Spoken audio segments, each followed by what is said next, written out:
Hey, what's going on? Welcome to the Robert Does Wrestling channel right here on YouTube.com. So tonight we have Impact Wrestling February 1st, 2018 review. So first thing first, if you happen to be one of those fans who don't want to hear anything negative about Impact Wrestling and the new era, sorry to say, but this video is not gonna be for you. You are not gonna enjoy that. So with that out of the way, let's talk all things Impact Wrestling. First show with the leadership of Don Callis, aka Baby Heyman. This show was from February 1st, 2018. So first match of the night, Fallah Bahh versus Matt Sydal. Right out of the bat, we are greeted with the four-sided ring without any sort of video package or anything like that. It was like, hey, there is the four-sided ring, and don't complain, but you peasants. I was like, oh god. And secondly, we got a cold title match. With I was like, what the hell, man? Don Callis' battle buddy Lance Storm has made a living criticizing stuff like this. When Russo did it, it was the most horrible stuff in the face of the earth. But when Don Callis do it, it's okay, I guess. But that doesn't mean that this match was bad. Fallah Bahh is still over. Impressive talent. He has that factor, and he connects with the audience. We got Matt Sydal winning, obviously, and then he talked a little bit about his new spiritual guidance. So there is a little bit more character development with Matt Sydal, and God knows that this guy is bland. So this was even though there's a lot of details that I didn't like about it, this was a good decision overall, especially with Matt Sydal developing something out of this guy.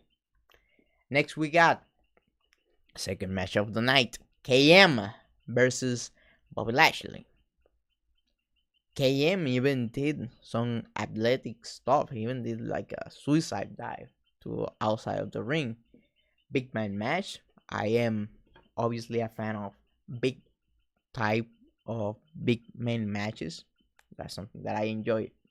However, I 100% disagree with the person that went over during this match. This should have been the day that KM finally broke the shell and become, a legit main event. Who can better made someone than Bobby Lashley, who, by the way, is leaving the company, and you don't have to be a genius or even being on the internet to know that. Why?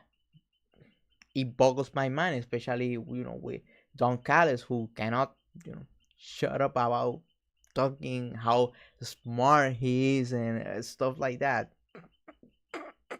I would expect this out of some dumb person like Jungle Boy, but the guy who's always preaching that how smart he is and how much he knows about wrestling wouldn't do that, right?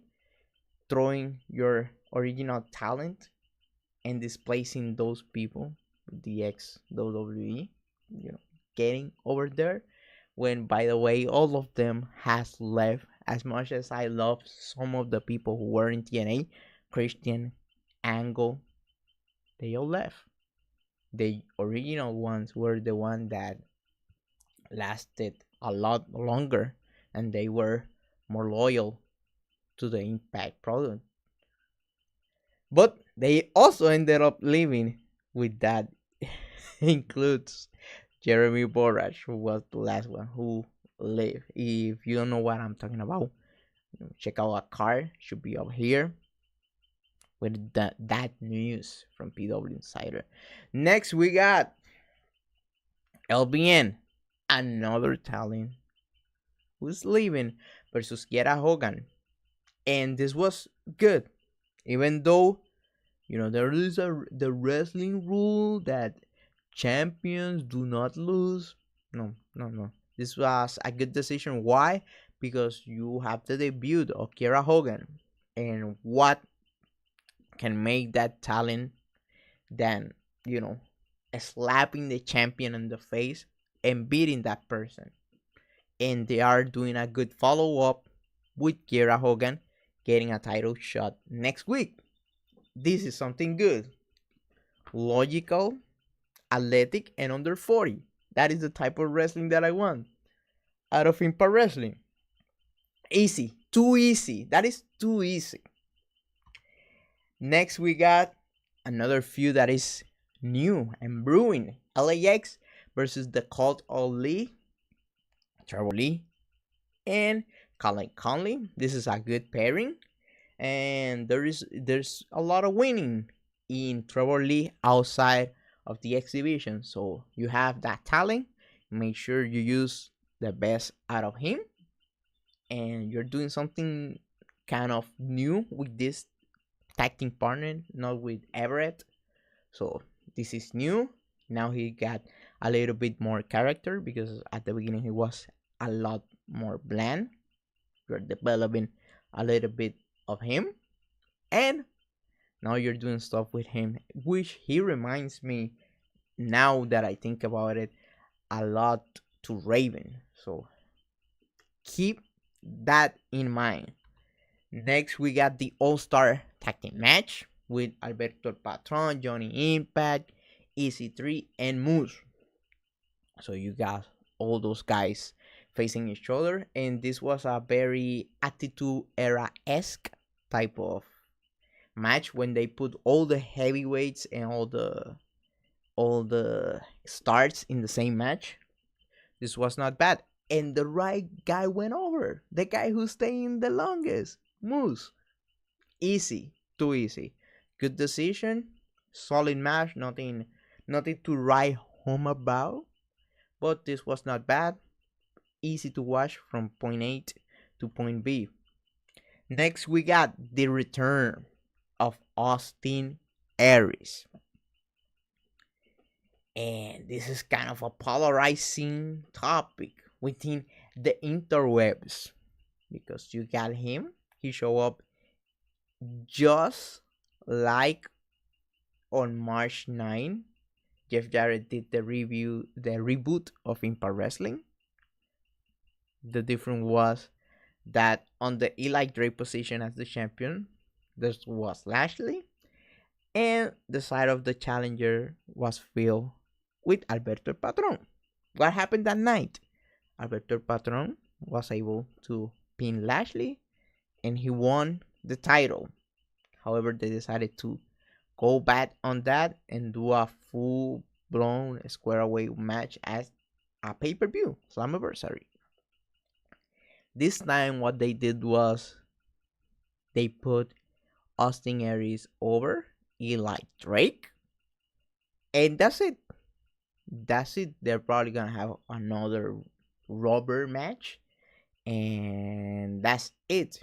The main event of the Impact Redemption pay-per-view, as far as we know, will not have Eli Drake.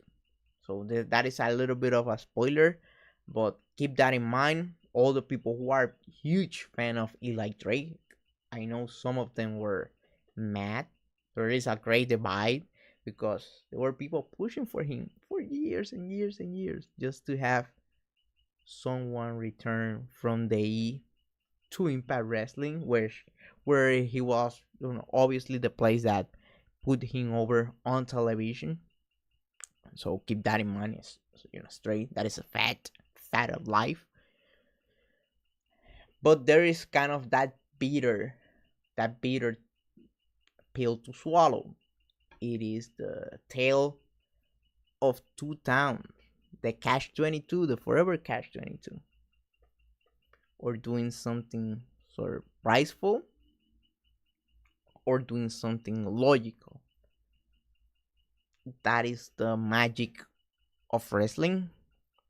And if you are able to put those things together, to synchronize them into into something workable, something useful, you have the keys to the kingdom. That is the way Impact Wrestling fans like their product. If you manage to get those things, you forever will have those keys, and that means you will have a product that is over and will make money out of it. That was the key that happened during the good old days back in the day. So, my overall thoughts on this show, this was an about average show. If we compare this to the reboot of Jeff Jarrett, this was not as good as that show. However, this is in defense of Cyrus. This show draw a little bit better than Jeff Jarrett reboot of Impact Wrestling. The reboot of Jeff Jarrett draw like 293, and this one draw around 309k, something like that. However, there was a huge rebound the week after that with the re-debut of LAX, with that ended up drawing 344, 345, something like that. So let's see how good Cyrus does next week with the ratings, because at the end of the day, this is what you want: more eyes on your product. So if you are new here, make sure that you're subscribed, and if you enjoyed this video, make sure you like it. I did like a little playlist of my top 10 videos, so make sure to check out that. That should be somewhere in the screen. And that's it. Bye.